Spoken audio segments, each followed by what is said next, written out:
দেশ পরিচালনা করতে হলে, ব্যক্তি পরিবার পরিচালনা করতে হলে,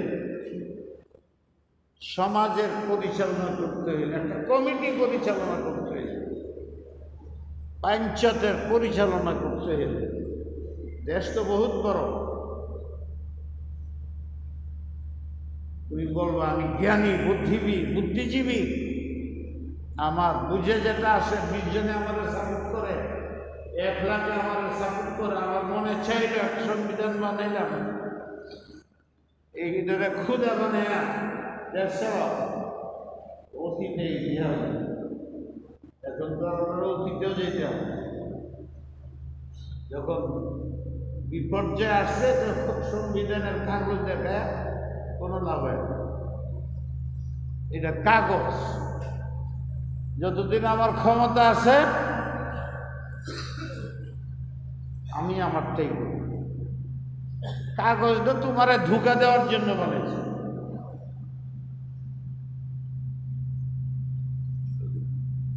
বিদেশ তো বেশি জানি না, আপনারা জানেন। এই দেশের মধ্যে কোনোদিন সংবিধান মেনে কারো নিজের মন মতো সংবিধান বানায় কাজ করছে। যার যখন ক্ষমতা সে তার সংবিধান বানায়। কিন্তু এটা আকলে ধরে যে একটা দেশ চালাইতে হলে কর্মসূচি দিতে হয়, এটা আপনার সহায়ক বটে যদি সেইভাবে করা হয়। তো মূল জিনিস হইল আপনার মালিক কে? আসমানের মালিক কে? জমিনের মালিক কে? আপনারা এত সুন্দর করে তৈরি করছেন 70 বছর দুনিয়া থাকার জন্য। ওনার চেয়ে বেশি আপনার কেউ নাই।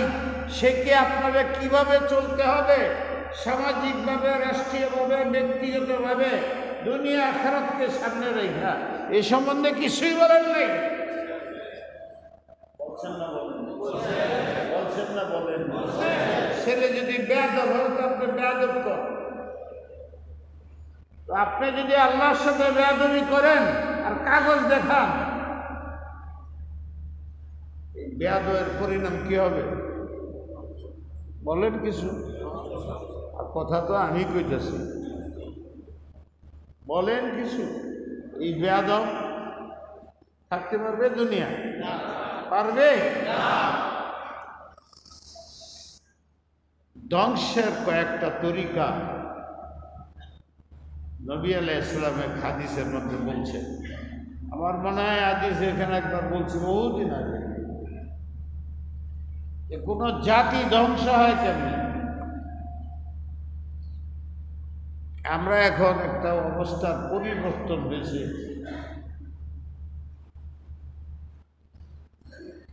সামগ্রিকভাবে আমরা খুব আনন্দিত। দেশ একটা পরিস্থিতি মুক্ত হয়েছে, এটা ঠিক, কিন্তু কতটুক মুক্ত হয়েছে এখনো যায় না, সারি না। মুক্ত করতে হলে আমি দুইটা কথা বলি, এই আয়াতকে আমি আপনারা শুনাইতেছি। খুশিতে ভাগ ভাগ হওয়ারও কিছু কথা নেই, বিপদ মুক্তি বলারও কথা নেই। আগে কি করবেন,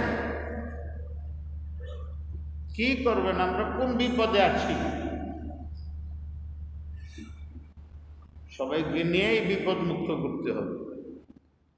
বিপদ দেন আল্লাহ, নেন আল্লাহ। যদি এই প্রকৃতি, এই প্রকৃত কথাটি উপলব্ধি না করতে পারি আর জ্ঞানের খেলা খেলাই, তাহলে এটা খেলাই হবে। খেলাতে একজনের হাড্ডি ভাঙবে আর একজন পুরস্কার নেবে। আপনাকে আমাকে বুঝতে হবে, এই ধরনের অনুন্নত দেশের আন্দোলনে পরিবর্তন আসে না, দেখতে দেখা এর পিছনে অন্যদের হাত থাকে। আমরা এমন জাতি যে আমরা নিজে স্বাধীন সিদ্ধান্ত নিতে পারি।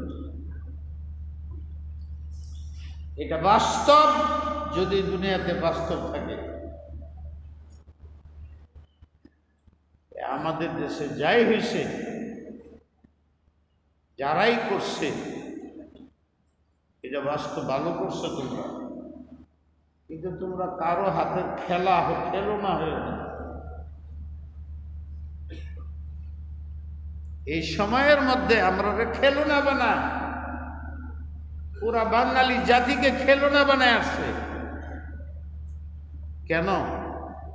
তোমরা নিজেদের জ্ঞানের ভিত্তিতে কাজ করছো, বাস্তবতা বাস্তবতা বলে মানুষকে আকৃষ্ট করছো, আল্লাহকে দেখাও নাই তোমরা।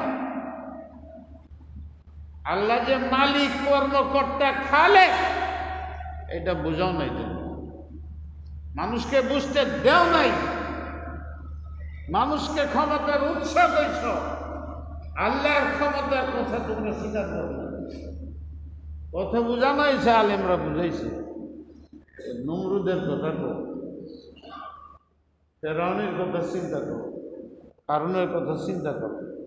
তারা আমরা গেলেও যারাই বলে কিন্তু মোল্লারের কথা, মোল্লারের কথা বাদ দিলাম। তোরা দেখ, তোরার দেশে কোনো নমরুদ পয়দা হয়েছে কিনা? তোরার দেশ সাবধান, নমরুদ ফেরাউন আছে। এত শক্তিশালী, সেকেন্ডের মধ্যে পুরে মুড়ে জায়গা, মশাও লাগে না। তোরার নমরুদ শক্তি সবসময় স্থায়ী। আমি বলছিলাম যে আমাদের এটার পিছনে কিছু আছে কিনা দেখো। আল্লাহর রাসূল বলেন, হযরত ইবনে আব্বাস রাদিয়াল্লাহু তাআলা আনহু হাদিসটা শুনায় দেন, আপনারা বুঝে নেবেন নিজে। কোন জাতির অবক্ষয়, ধ্বংসত্ব কেন হয়? আকলের গর্মি দেখা, শক্তির গর্মি দেখা, আর জ্ঞান দিয়ে একটা কাগজ বানায়, সংবিধান বানায়, আমি আল্লাহর কথা মনেও থাকে না। জাতি ধ্বংস হয় প্রথম 1 নম্বর, যেটা আমার কাছে লাগে আল্লাহ 1 নম্বর কয়ে গে, আমার কাছে তো অনেক দেরি লাগে। 1 নম্বর, মা নাকাসা কওমুনিল আহদা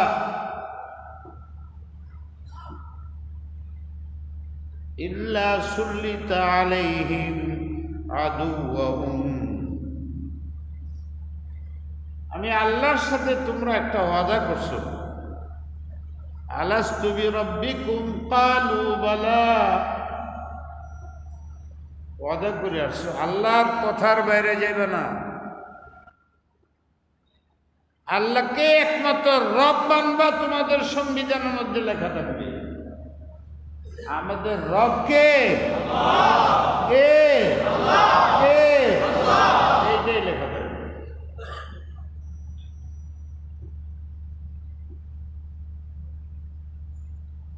আমাদের রব কে? যে এই কথা আল্লাহর অধিকার, বৈষম্য বিরোধী করব না, এটা আল্লাহর অধিকার। এখানে তুমি ঠুস মেরো না, এখানে তোমার অধিকার ঢুকায়ও না।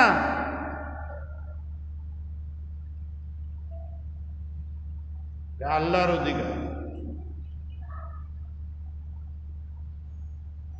লেখো, এই জাতির রেজেক দাতা রব আল্লাহ। আমার কথা ঠিক না বেঠিক? এটা আপনাদের পাশ করার মতো হইতেছে।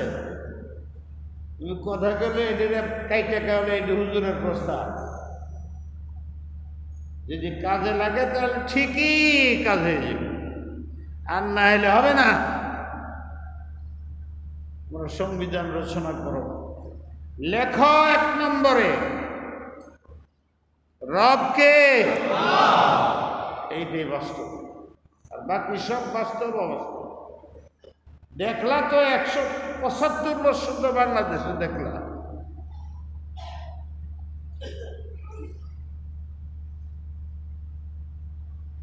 না হলে কি হবে? এই যে বলে মা নাকাসা কওমুন ইল্লা, যারা আমাকে রব মানে না, আমাকে যারা রব মানে না, রাজ্জাক মানে না, লালন পালন কর্তা মানে না, আকল ঢুকায়, জ্ঞান ঢুকায় বলে আল্লাহরে তো দেখি না, সুল্লিতা আলাইহিম আদুওয়াহুম, এই জাতির উপরে খ্রিস্টান নাসারা অমুসলিমদেরকে প্রবল করে দেব। লিখে নেন, আলেমরা আছেন অনেক। সুল্লিতা আলাইহিম আদুওয়াহুম, যারা শায়ের করতে পারে, এই জাতিকে শায়ের করতে পারে এবং তাদের শত্রুকে চড়াও করে দেব, ওরা দেশ চালাবে আর ওরা গোলামি করবে যদি আমাকে রব না মানে। মা নাকাসাল আহদা কওমুন, যে জাতি আমার ওয়াদা লঙ্ঘন করবে, শাস্তি এই, ওই জাতির শত্রুকে তার পিছনে লাগাই দেওয়া হবে। সাপ যেরকম বেজি যেমন সাপের ধরে, এইভাবে শত্রুরা বাহিরের থেকে ওদের গলা চিপায় দেবে। অতীতে আমরা সব খালি গলা চিপা খাইছি, ঠিক না? সবাই আমাদের গলা চিপছে, রস বের করে নিয়ে গেছে, দেশের খোকলা বানায় থেকে চলে গেছে। মনে রাখেন, 1 নম্বর, শত্রুরা দেশ চালাবে, শত্রুর হাতে চলে যাবে, বিজাতির কাছে চলে যাবে, নিজের কোনো স্বাধীনতা থাকবে না। তাই হচ্ছে আমাদের স্পট বদলে, একজনে কে জানি কইল, মন্ত্রী বদলে হবে না, মন্ত্র বদলাইতে হবে। আমাদের খালি ব্যক্তি বদলে, মন্ত্র বদলে না। মন্ত্রী বদলে, মন্ত্র বদলে, বিশ্বাস বদলে না। এইটা আকলে তো এটাই করবো। আরে মেয়ে, তুমি তোমার আকল দিছে কেন? আল্লাহ দিছে, সে আল্লাহ যেটা কো সেটা করো। অনেক আকলের আরেক আকল মন্দে বুঝে না, একজনের জ্ঞান আরেকজনে বুঝে না। তোমার জ্ঞান পরিপূর্ণ নয়, সব মিলায়া জ্ঞানও পরিবর্তন নয়। আমরা অতীত ভুলে যাই, জ্ঞান ভবিষ্যৎ জানি না, বর্তমানটাও বুঝি না, তো তুমি আবার কিসের পরিকল্পনা করো? পরিকল্পনা তো সে করবে যে অতীত জানে, ভবিষ্যৎ জানে, বর্তমান জানে, 100 বার জানে। সে যদি কোনো পরিকল্পনা করে ওইটা জাতির জন্য মঙ্গল হইতে পারে, সেটা হইল কালিমা তাইয়্যিবা লা ইলাহা ইল্লাল্লাহ। নবী আর রাসূলের বাইরে কোনো জ্ঞান নেই। 2 নম্বর,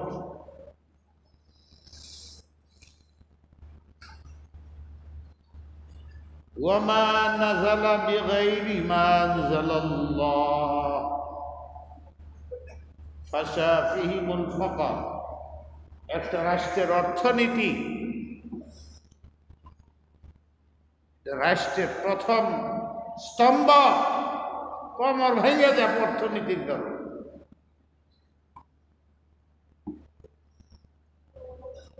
তুমি যদি তোমার অর্থনীতি চাঙ্গা করতে চাও, তাহলে কোরআনের হালাল হারামের বিধান চালু করতে হবে। তা না হলে ঘুষ চালু হবে, সুদ চালু হবে, লুণ্ঠন চালু হবে, ডাকাতি চালু হবে, ছিনতাই চালু হবে, শোষণ নীতি কায়েম হবে। এখান থেকে বাঁচার একমাত্র উপায়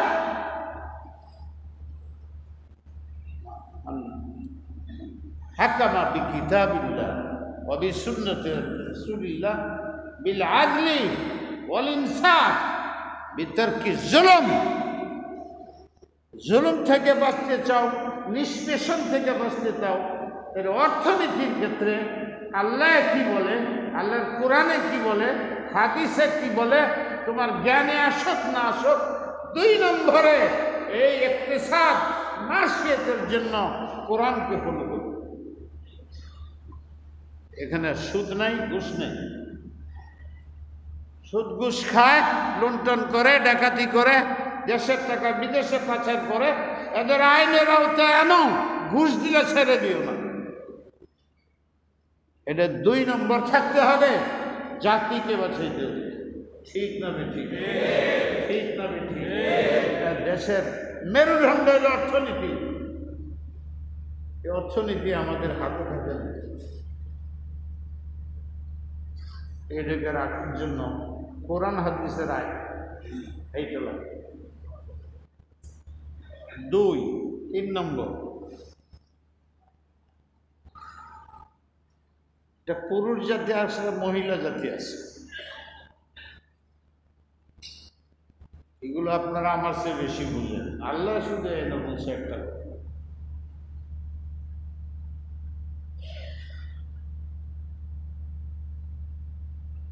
যেখানে জিনার বাজারি হয়,